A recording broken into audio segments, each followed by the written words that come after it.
మీద ప్రతిపక్ష పార్టీ నాయకుల మీద మాజీ ముఖ్యమంత్రి మీద అలాగే తెలుగుదేశం పార్టీ జాతీయ కార్యదర్శి నారా లోకేష్ గారి మీద ఏ విధంగా అయితే తప్పుడు కేసులు గత 5 సంవత్సరాల నుంచి నిరంతరం పెడతా ఉన్నారో దాన్నే మళ్ళీ ఎన్నికల కోడ్ వచ్చిన తర్వాత అధికారులందరూ కూడా ఎన్నికల కోడ్ కమిషనర్ గారి పరిధిలోకి వెళ్ళిపోతారు. కానీ ఇక్కడ ఏ రాష్ట్రంలో జరిగినటువంటి వింత పోకడ ఆంధ్రప్రదేశ్ రాష్ట్రంలో జరుగుతూ ఉంది. దీని మీద ఎన్నికల కమిషనర్ గారు కూడా దృష్టి పెట్టాలి.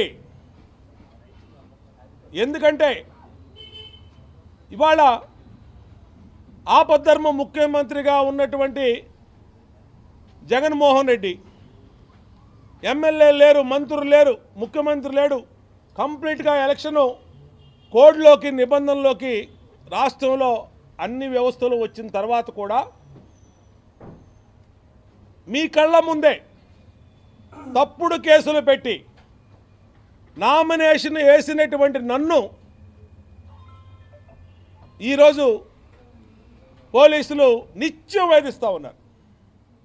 నిత్యం 100 మంది పోలీసులు నిన్న మా ఆఫీస్ చుట్టుముట్టారు. 100 మంది, 2 ఏసీపీలు, 4 సిఐలు, 6-7 ఎస్ఐలు, కానిస్టేబుల్స్, టాస్క్ ఫోర్సు వీళ్ళందరూ కూడా ఒక యుద్ధానికి వచ్చినట్టుగా విజయవాడ సిపి మా మీదకి పంపించాడు. మేము అడుగుతూ ఉన్నాం, ఏం తప్పు చేశాం?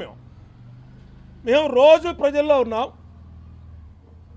సీఎం మీద గులకరాయి దాడి జరిగితే దానికి ఒక మైనర్ని తప్పుడు కేసులో ఇరికిచ్చి అతన్ని లోపల పెట్టారు. మళ్ళా ఈరోజు 164 స్టేట్మెంట్ అంట.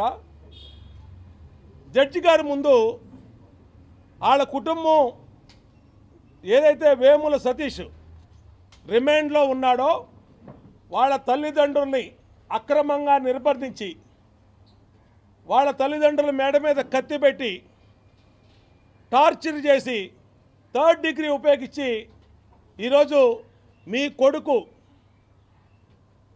మేము చెప్పినట్టుగా 164 స్టేట్మెంట్ ఇవ్వకపోతే శాశ్వతంగా మీ కొడుకుని కోడికత్తి సీనులాగా జైల్లో ఉంచుతాము అని ఒక పోలీసు ఉన్నతాధికారులే బెదిరిస్తూ ఉంటే ఇంకా ఎక్కడ రాష్ట్రంలో చట్టం అమలు అవుతోంది? ప్రతి అంశాన్ని ఎలక్షన్ కమిషన్ గారి దృష్టికి తీసుకెళ్తా ఉన్నాం, డీజీపీ దృష్టికి తీసుకెళ్తా ఉన్నాం. మొత్తం డీజీపీ, సిపి, ఏసీపీలు